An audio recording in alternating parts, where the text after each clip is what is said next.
Well, that's strange. I've never seen a tree in this part of Darkroot Basin. Ah, surprise! Hello everyone, this is Aegon of Astora, and welcome back to my casual playthrough of Dark Souls. Can you tell I like Chameleon a lot? Because I really like Chameleon. It is Sunday the 30th of August today, and I hope that each and every one of you is having a fantastic day today, whenever it is that you find yourself watching this. So I hadn't anticipated that we were going to be doing the DLC this soon. I did want to continue into Lost Izalith to progress the various parts of the story that we have to progress there. But I started another build in the last couple days to test a couple of things that I want to do for this playthrough, which I'm not going to discuss right now because they're surprises. And there was something that I had an idea to do something in the DLC that I've not seen anyone else do. I'm not sure if someone else has done it, I just haven't seen it. I assume that that's probably the case. But yeah, I'm going to do it in my own way, and so I couldn't wait any longer. I wanted to come over here and see this really strange portal type thing. Danger zone ahead indeed. And this message says, good luck. Well, thank you. This right here is the corpse of Dusk of Ulasil.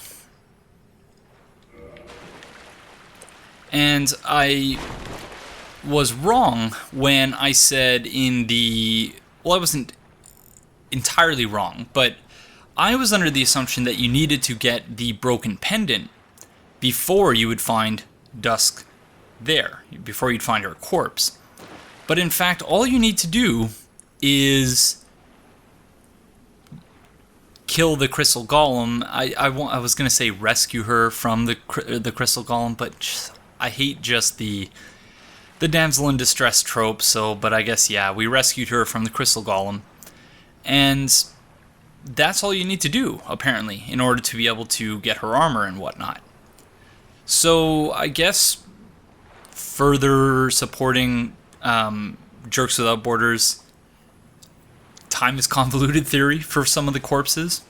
That is something that we're going to talk about at various points throughout the rest of this playthrough, but that's something I just wanted to mention for now.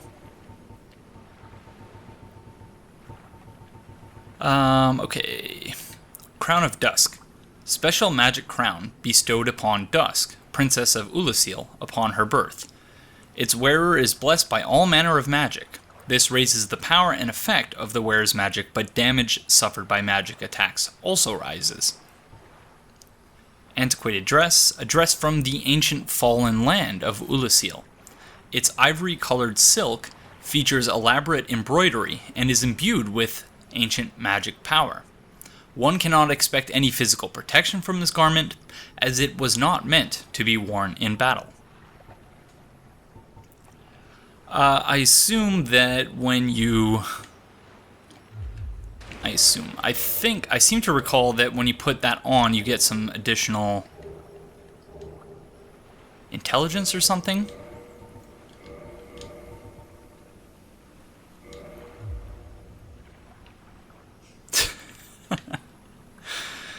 Looking good, Aegon, especially with the helmet.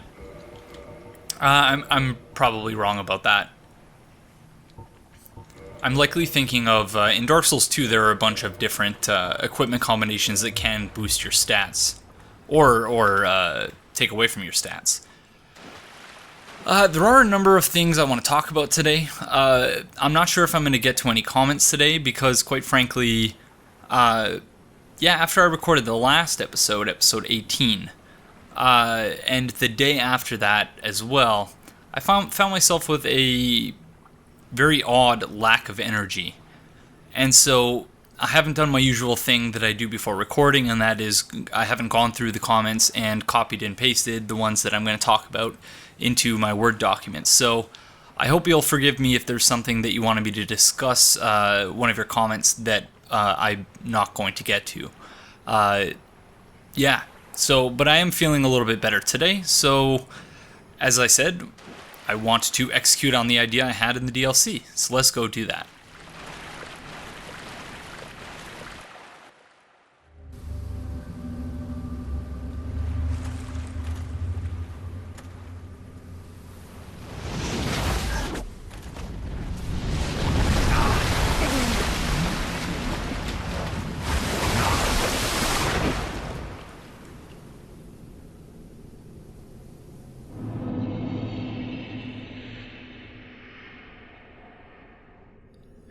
Very strange.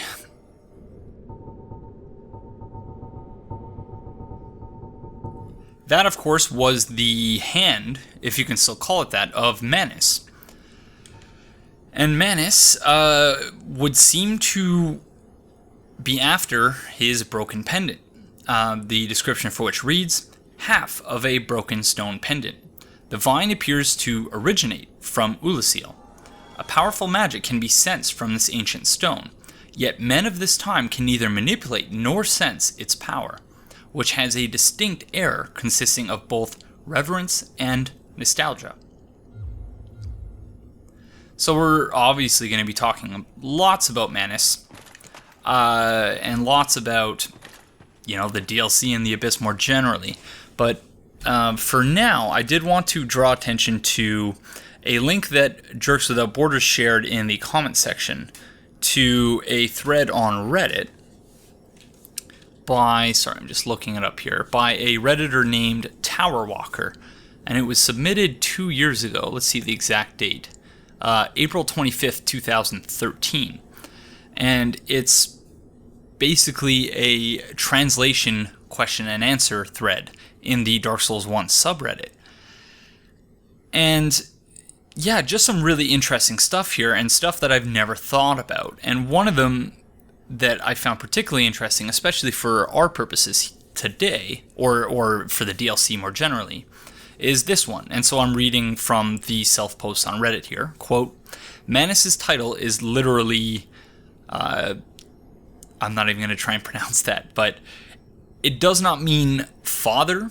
So the part of his name which in English translates or has been translated to Father of the Abyss, it doesn't mean father as in, biological father. It means instead, or is closer, more approximate, and sorry, I'm actually not quoting here, but it more approximately translates to Lord, Owner, Overseer, or Master. And now quoting again, and is thus usually translated as Master. So yeah, kind of a different take on Manus, that he's not the person who spawned the Abyss, it would seem, as the title Father of the Abyss would seem to suggest, but rather that he overlooks the Abyss, or he is...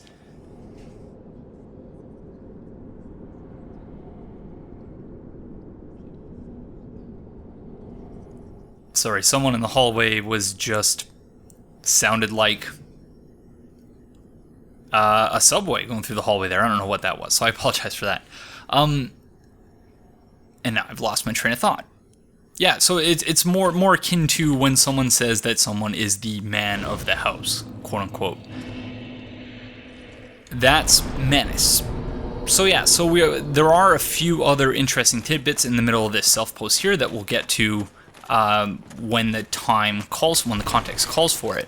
But I did want to thank Jerks Without Borders again, who I keep forgetting to actually address this, but that's not really the translation for Jerks Without Borders' name either. And I meant to try and practice the actual French pronunciation of the name, which is, I believe, it was said to be a reference to a television show called Games Without Borders, or Games Without Frontiers. So we'll go with Games Without Frontiers. I hope that's okay. Je sans frontières. Ah, yeah, my French sucks. Okay, let's do this. Boss fight time.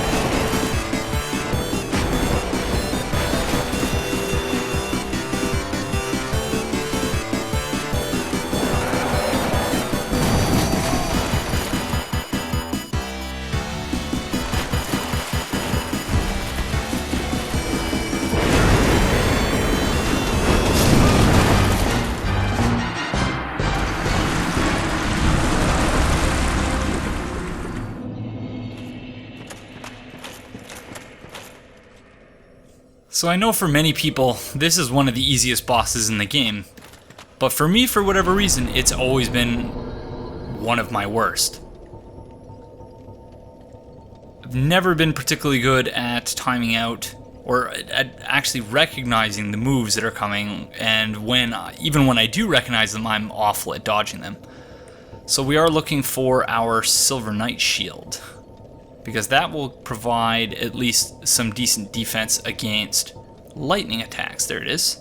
So we only got it up to +3. Let's see if we can't upgrade it any further. We can. We do need some souls, though. Of which, thankfully, we have a few. So I do want to address, at some point in this episode, what happened with episode 17 of this playthrough. Oh, what am I doing? But not going to do that for another... Until we have a minute for me to actually talk without having to talk about what's going on in the game itself.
So not exactly the start I was hoping for, but that's gonna happen.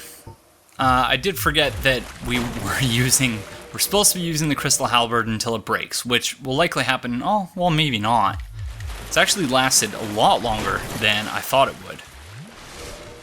And yeah, the longsword is one of my favorite weapons, but against certain bosses, it just seems to lack the range and the damage that you need to actually take them out within a reasonable span of time.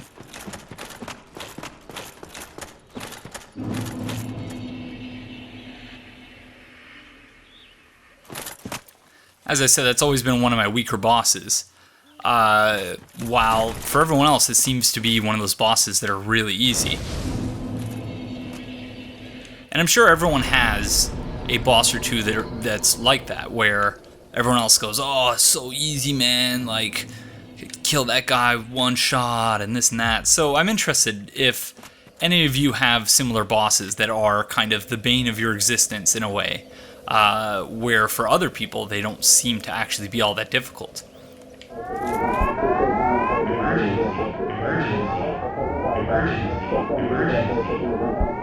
Incoming enemy fighters. Prepare for launch.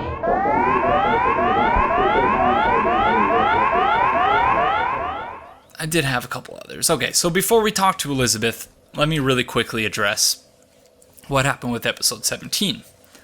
So episode 17, it was uploading and I had to go out. So what I did was I did something which I normally don't do, and that is I set the upload while it was uploading to public.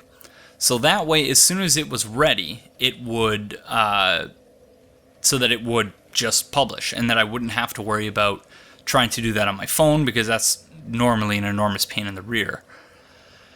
And so it wasn't until after I got home several hours later that I, logged on and looked on my video manager and saw that there was a content ID match. And yeah, immediately brought back bad memories, because as I mentioned very early on in this playthrough, I have done the whole YouTube thing before. I have a channel that still has north of 10,000 subscribers on it. But it's a channel for which I had to basically take down all of my videos because of copyright issues. And just like this channel, just like all the content on this channel, nothing on that channel was ever meant to make any profit, nor was it meant to, be anything more than just me making videos and sharing them with people, because I enjoy doing that. I enjoy the comments that I got on that channel and on the comments I get on this one, with people saying, people expressing their gratitude. And I really do like to know that people enjoy the stuff that I do and that it makes a difference in people's lives, because that's very important to me. Because there are a number of other people whose content has made a difference in my life. So, I really kind of see it as my responsibility to pay it forward, as it were. But with all that said, I showed at the beginning of the re-uploaded... So that was the other enormous pain, was that apparently there's an option for you to be able to remove the music from the video so that ads can't be displayed on it. But that didn't seem to work either. So in episode 17, I decided to include a song from one of my absolute favorite games from my childhood. That is The Legend of Zelda: A Link to the Past. I played Ocarina of Time. I played, but never finished, Majora's Mask. I never played the NES ones because, I mostly played Sega Master System rather than the NES. But Legend of Zelda: A Link to the Past, far and away, even more than Ocarina of Time, and I know that's heresy to some people because that's supposed to be one of the best games ever. I love that game as well, but for me, nothing will ever match A Link to the Past. And so I decided, let's include this song. But and so on the basis of, I think it was something like 58 seconds of the video. 58 seconds of a video that was an hour and 3 minutes. 58 seconds of the video. Nintendo claimed the right to monetize the entire video. So YouTube's copyright algorithm is, and I'm sure that I'll try not to go on too long about this because I'm sure that you've heard this before from other people, but I'm just going to give my little spiel on it just for posterity. YouTube's copyright algorithm operates on the basis of not innocence until guilt is proven, but the opposite, guilty until proven innocent. So that is to say, if it, this computer, this automated process comes up with a content ID match, then there's no review process that's involved to determine whether or not something is fair use. And yes, I understand that that would be something that would be enormously costly and would, take up a lot of resources to do. But at the same time, to be frank, it's horseshit. Because let's go over just fair use really briefly. What fair use is. So fair use is something that it provides exemptions for copyright law. So, and it's often determined, and I'm going off of a Columbia University, not exactly a paper, but a set of, I guess, guidelines by someone named Dr. Kenneth Cruz of Columbia University. And so a link will be in the description. But fair use is determined using a 4-factor balancing test. So the first one is the purpose and character of use. So that is to say, if the use of copyrighted materials is transformative, for one, so if it's turned into something completely different than the original copyrighted work, then that tips the balance towards fair use. And because again, fair use it's an inherently subjective thing. It's something that needs to be determined on a case-by-case basis, and yet YouTube's copyright algorithm is set up in such a way where the assumption is basically that a computer can determine whether or not something is in violation of copyright, which is completely incorrect and in no way reflects the realities of copyright law. But so the purpose and character of use. So in the case of my video, it clearly a transformative work. There's nothing really derivative about it. And another part of purpose and character is whether or not something is a commercial reproduction or a not-for-profit use. So mine clearly falls into the latter case because I'm so worked up about all of this, because up until now there's been no incursion of profit. There's been no commodification of the stuff that I've done and uploaded to YouTube. So it passes the first balancing test. Purpose and character of use passes really with flying colors. The second balancing test is the only one of the 4 that really is a gray area as far as this case is concerned. The nature of the copyrighted work. So this one, I don't claim to fully understand this one, but in brief it seems to basically suggest that works of fiction are generally harder to make fair use of. So it's harder to not violate copyright when you're using works of fiction. So maybe it could potentially, but again, it's subjective, right? There's no checklist of things that if you overreach a certain threshold, there's no single guideline that a computer is capable of determining. But so with that said, third factor is the amount or substantiality of the portion used. So again, this one passes with flying colors. Amount or substantiality. A single song, an overworld song from the Legend of Zelda game. Nothing else. Not the graphics, not the sound effects. A single song played for less than a minute. And this isn't part of the explicit factors, but less than 1 minute out of an hour and 3-minute video. So, and then the final one, and probably the most damning in terms of how ridiculous it was, or how ridiculous this whole situation is the effect of the use on the potential market for or value of the work.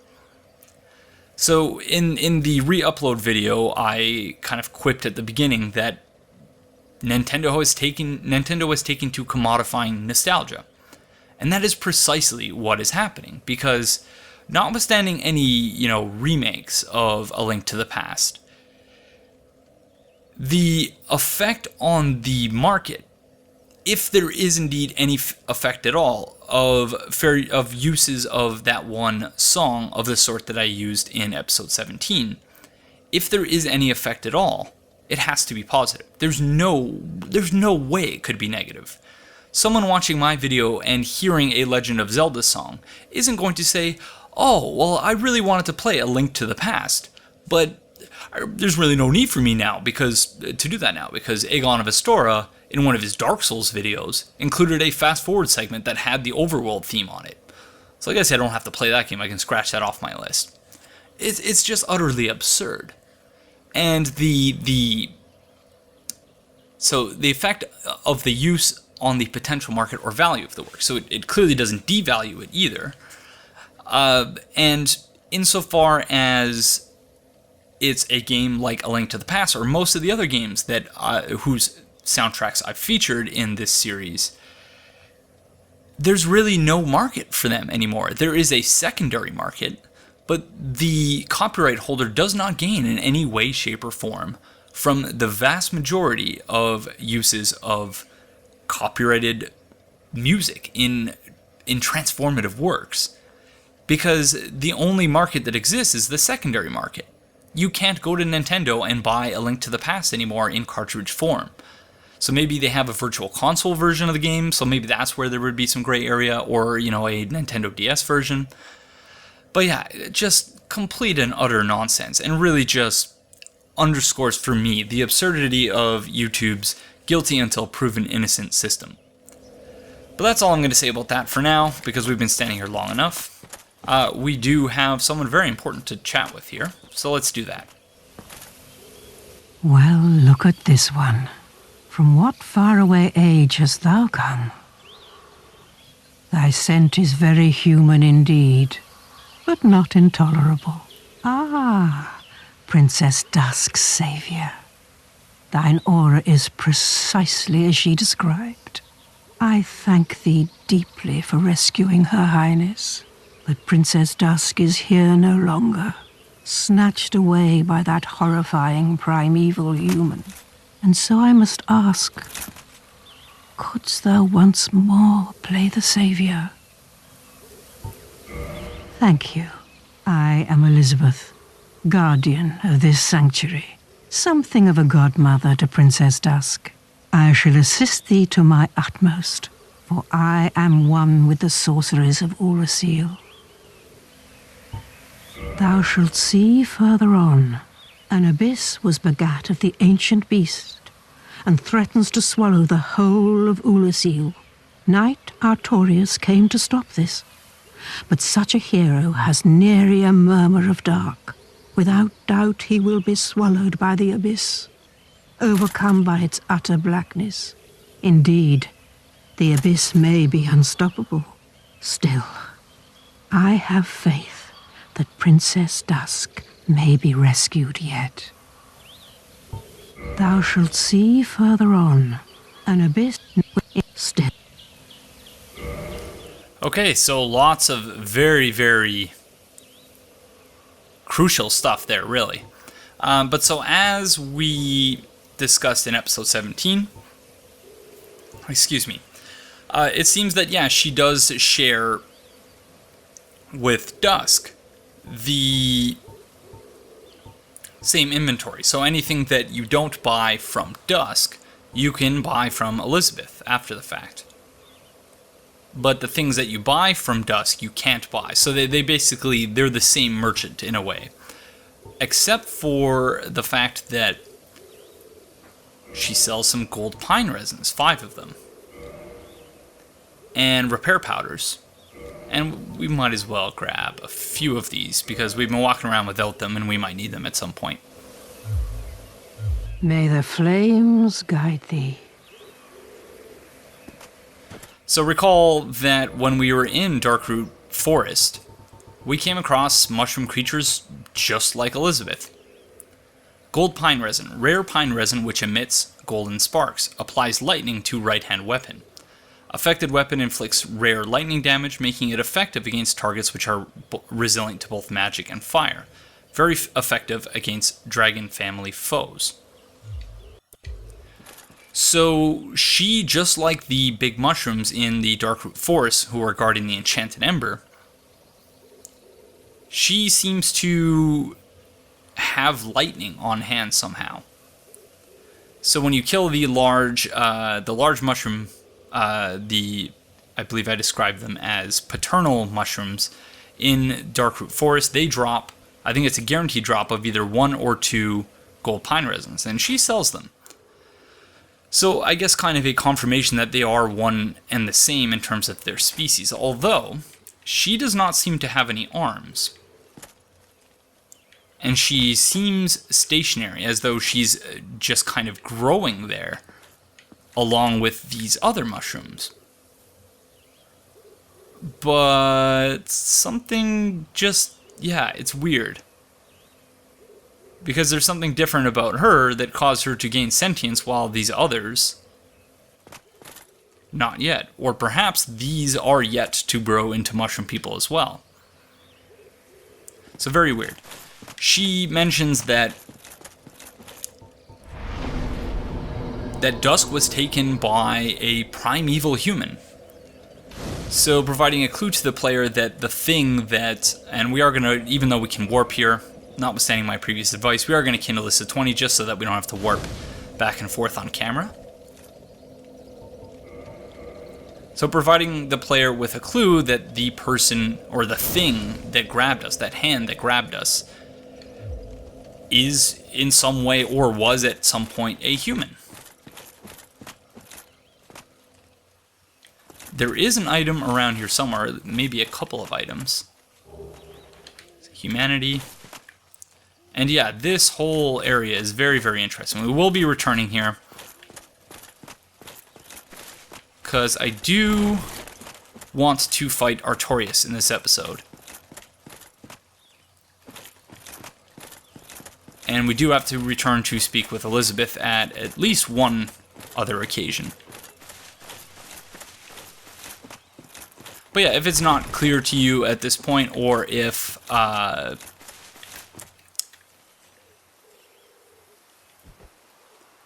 you've never, I guess, played the game to the extent that this becomes obvious, we are in the past right now. We are in or around what is now called in the present day, in the day of the Chosen Undead, the Darkroot Forest. This is, I believe, the boss room where we fight Sif.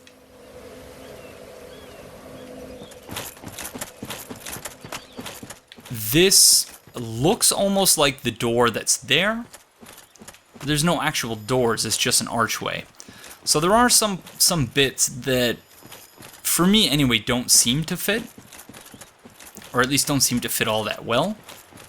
This is certainly the bridge you cross when you're going to fight Sif. But as soon after you cross the bridge, I believe about here, there's a door. But right now, there's a mountain in the way. So there's lots of changes to the terrain, but there are still very many common locations between the two areas. And I do want to get a closer look at these guys, or these things, I should say.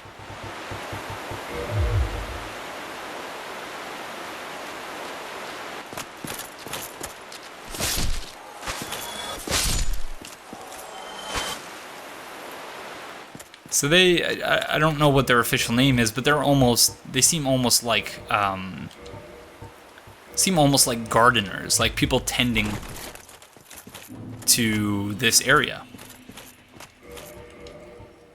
Which, right on cue, the game reminds us is called the Royal Wood. We are going to wear our fog ring, just because these guys, the Guardians,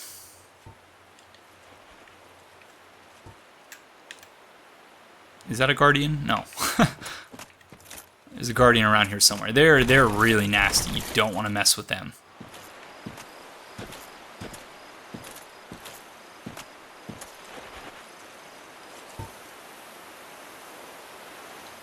Oh, what am I doing? I have Hidden Body, although only 3 casts, but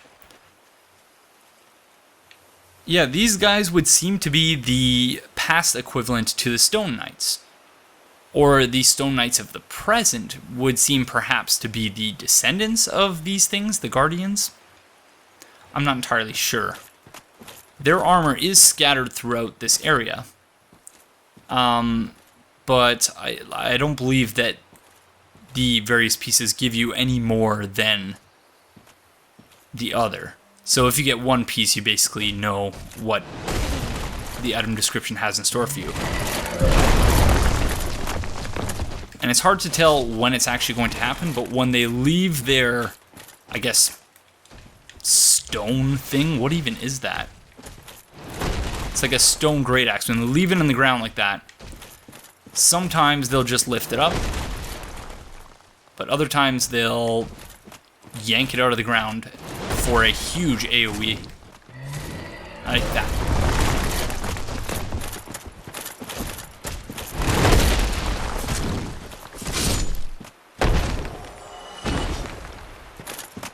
They do drop Twinkling Titanite, I believe. So making this, and that's something that when we were speaking with the giant blacksmith, I wasn't sure about. But yeah, that whether there were any enemies in the game from which you could farm Twinkling Titanite. Although now that I think about it, even pre-DLC you could do that with the clams in the Crystal Cave. Though I'm not sure which of them has better drop rates. But you can see these guys with the plows. I believe that's what it's called that they're wielding. They seem kind of stationary, but when we later see the ones with the shears, we'll see something potentially interesting and potentially lore significant. Purple moss clump. Also notice all around us, much more pronounced than in the Darkroot of the present day, are these twilight embers.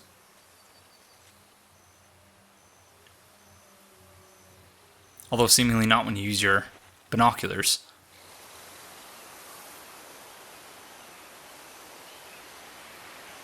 So twilight again is the color of the sky. If you look on the horizon when it's transitioning, I believe from night to day or day to night, I think it's the same for both, could be wrong about that though, that certainly from day to night you see when the sun is kind of gone, you see just this color, the color of these particle effects here. That's the color of the sky.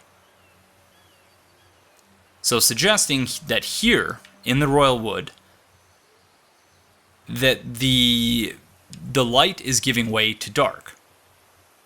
That we are in a spot where light transitions to dark, where the abyss is growing. And so therefore the normal golden embers are replaced by these twilight ones. So I don't think we're going to explore the area in full today, just because I really do want to fight Artorias. But we will be back certainly to do some comparisons in terms of present day and in the past. So this right here, for example, I believe this is where we find the stone set in the present day.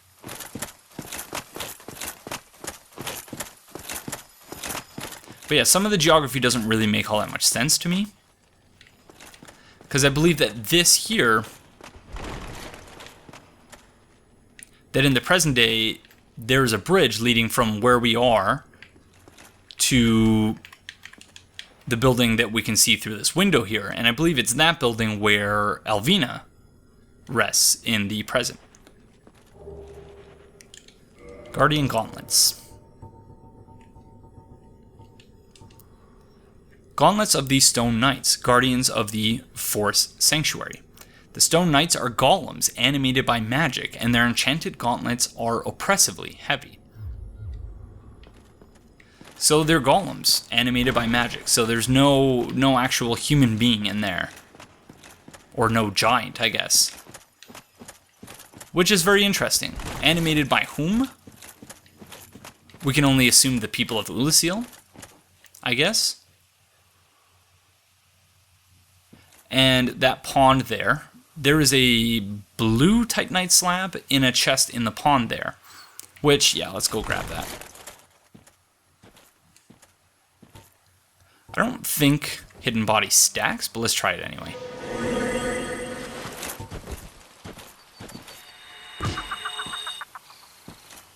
And I don't think any of these guys don't seem to respond to Aural Decoy. No. That's okay.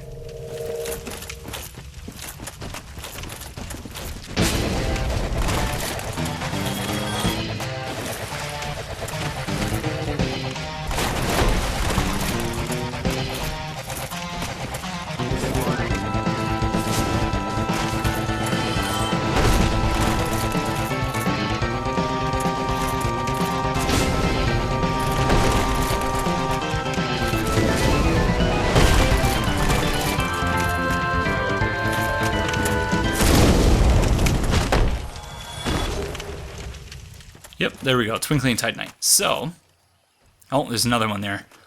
Let's see if we can do this nice and quietly.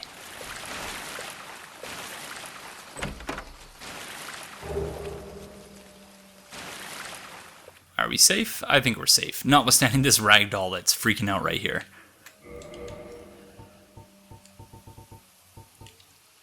Blue Titanite slab for weapon reinforcement. Legendary slabs were the domain of the gods. Reinforces magic weapon, blah blah blah. Legendary slabs are the heirlooms of a nameless blacksmith deity, who forged the weapons of other gods. Weapons forged with this slab become rare legendary weapons.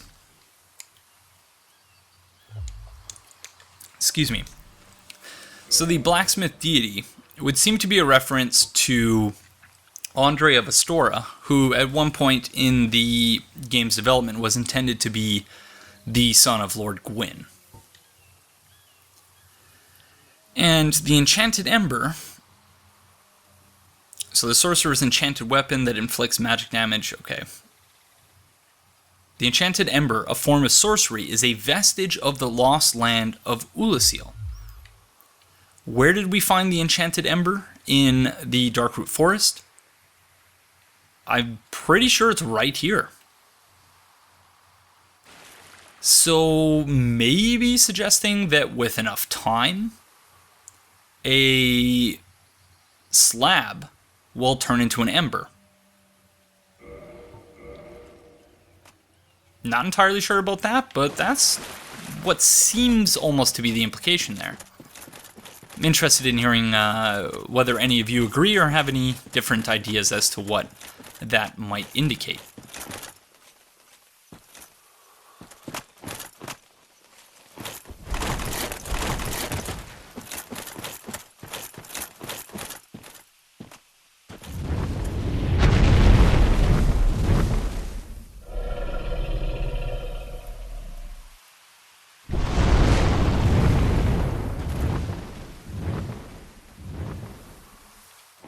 Our first encounter with Black Dragon Calamite, who is the first, I believe the first ancient, or the last ancient dragon remaining.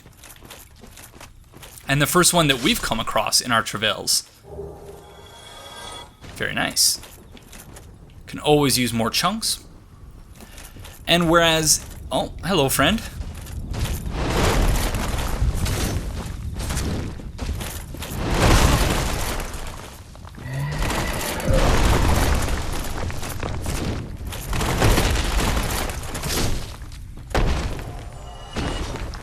You really snuck up on us there.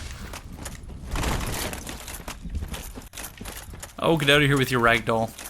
So whereas up to this point, get off me. Okay, just go. Thank you. So whereas up to this point, it seemed like a somewhat normal forest, with the Twilight Embers suggesting that, you know, it's kind of a middle ground between night and day. But then we get over here. Note, no more Twilight Embers. And we see this, which seems almost to be the first glimpse that we get of the Abyss. That down there somewhere is the Abyss. And you can see that there's just this black oily substance all over the place, and especially here.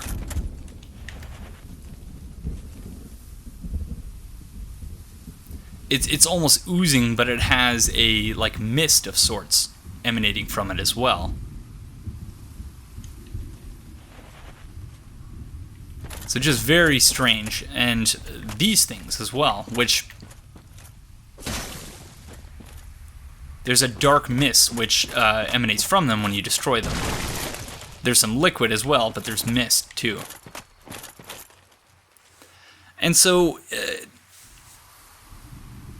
insofar as the geographical differences between present-day Darkroot and Ulasil, are in fact attributable to factors in the world and aren't just game design, that's the way they are, changes, or that's the way it is, changes, then it seems like the Abyss has an immense geologic power, that it is capable of shifting landscapes and causing erosion and all sorts of other geological activities. That it's consuming things.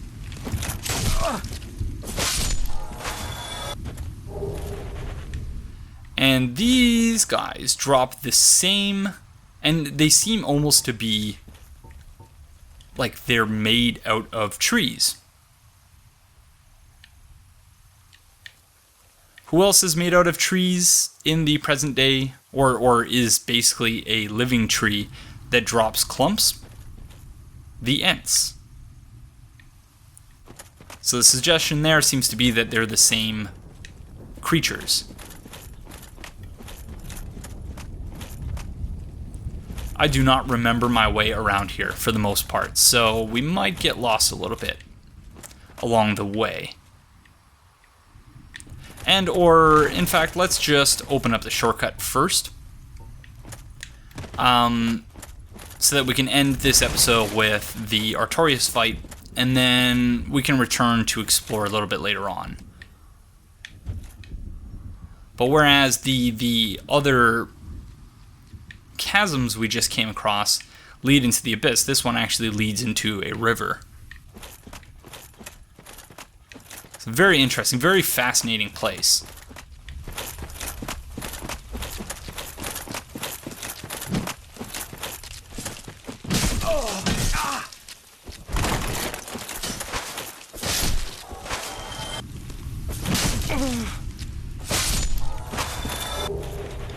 Sorry, friends.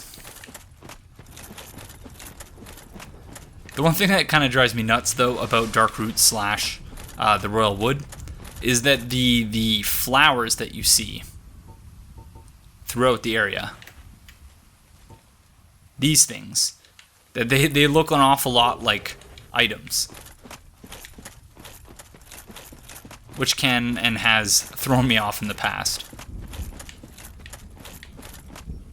There's a crystal lizard up here. But I did want to, before we opened up the shortcut, I did want to draw everyone's attention towards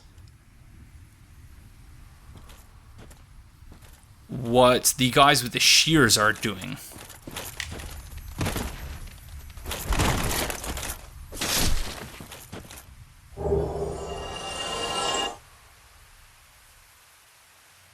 Ah, yes, there they are.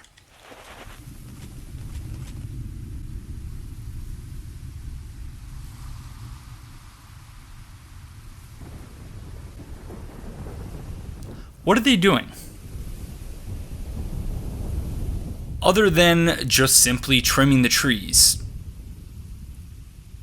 I came here with the other build that I created and wasn't looking for lore things to talk about or anything like that. And yet, nevertheless, this thought occurred to me, and it never had before. That maybe these guys have been tasked by the Ulisilians to get rid, like to trim all of the plant life of the dark abyssal substances, that the abyss oil, I guess. That they're trying to purify the plants. Maybe it's complete nonsense, but that's the first thing I could think of. And you can't even really see... Oh, and there's the sun, by the way. You can't even really see... Oh, actually, you can kind of see. So if you look at the wood here, or the lumber, yeah, that this abyss oil is seemingly everywhere. So maybe those guys are trying to trim it off in a, you know, hopeless attempt at beating back the abyss. Or a futile attempt, I should say. But yeah, the thought occurred to me, and I figured I might as well share that. Complete and utter speculation, but I thought it was interesting enough to talk about, or at least to point out.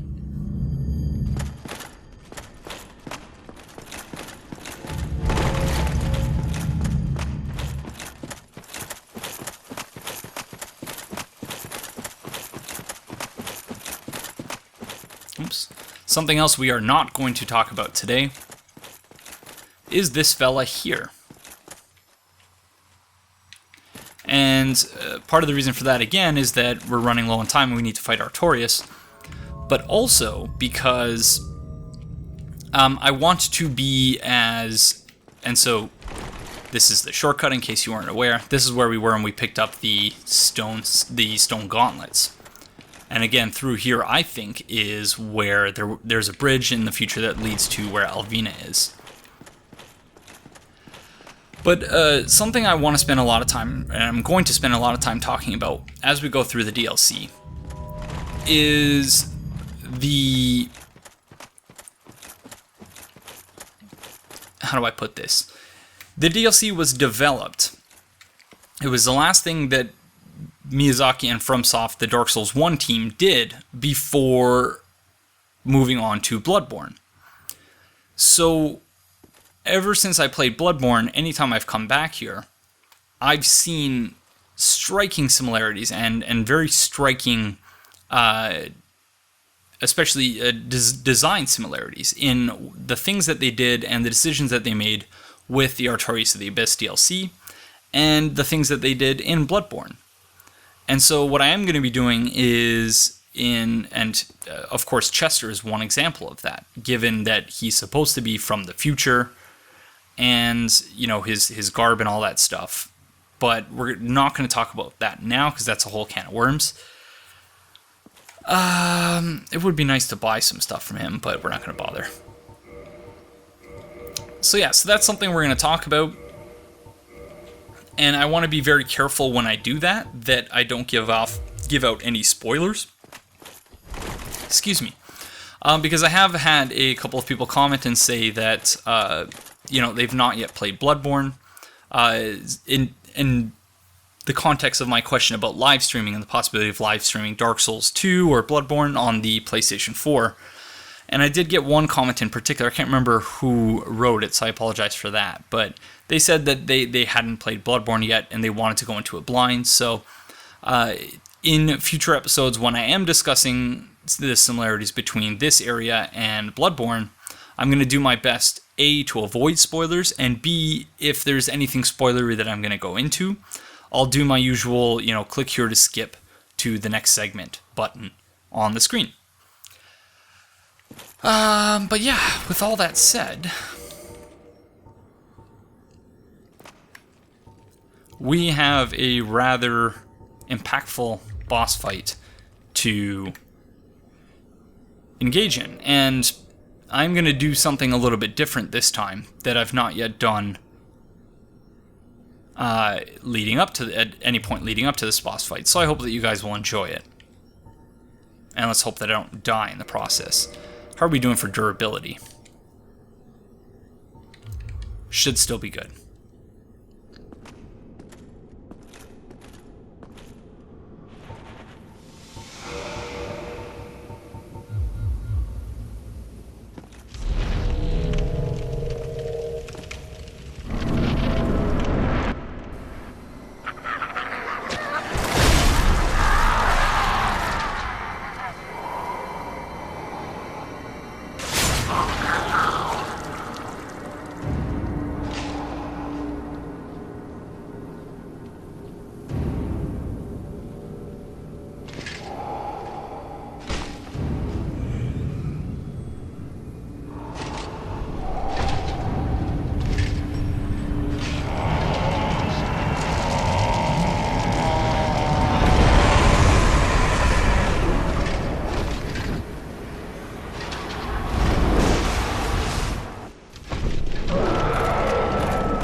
Whatever thou art, stay away. Soon, I will be consumed by them, by the dark.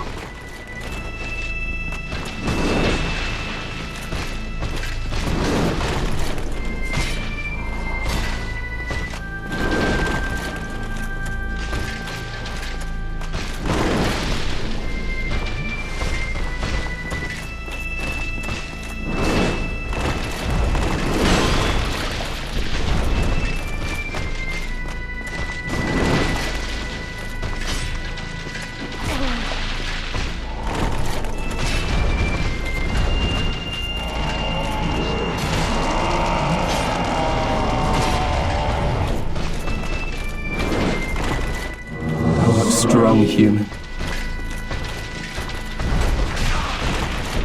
Surely mankind are more than pure dark.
Wherever thou art, stay away. Soon, I will be consumed by them, by the dark.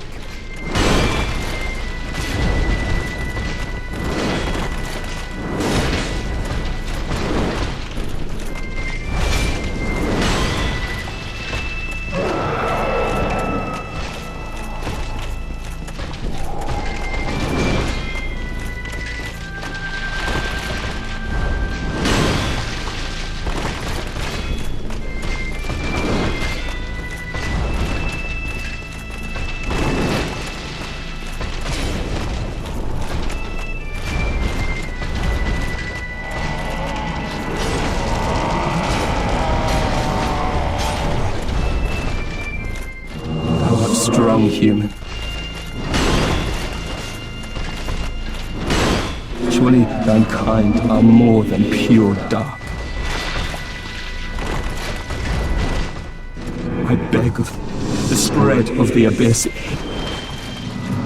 must be stopped.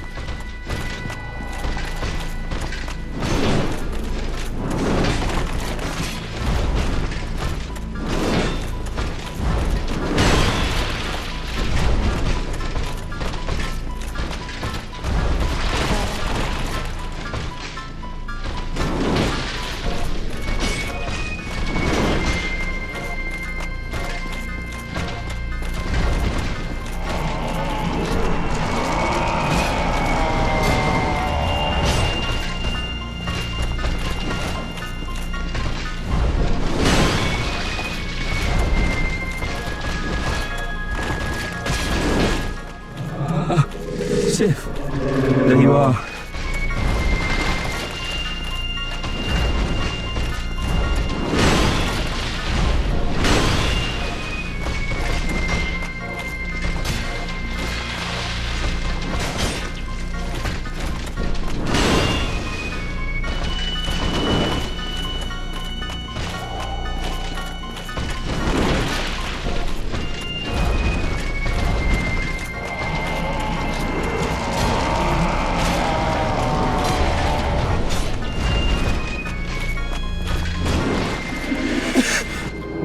All of you, forgive me, for I have availed you nothing.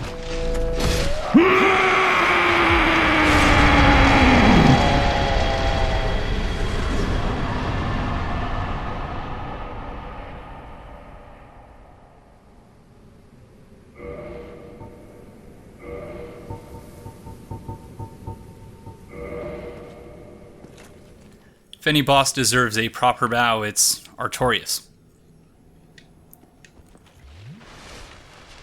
So, it's really a shame that I died the first time, because that kind of gave away my hand at what it was I was planning.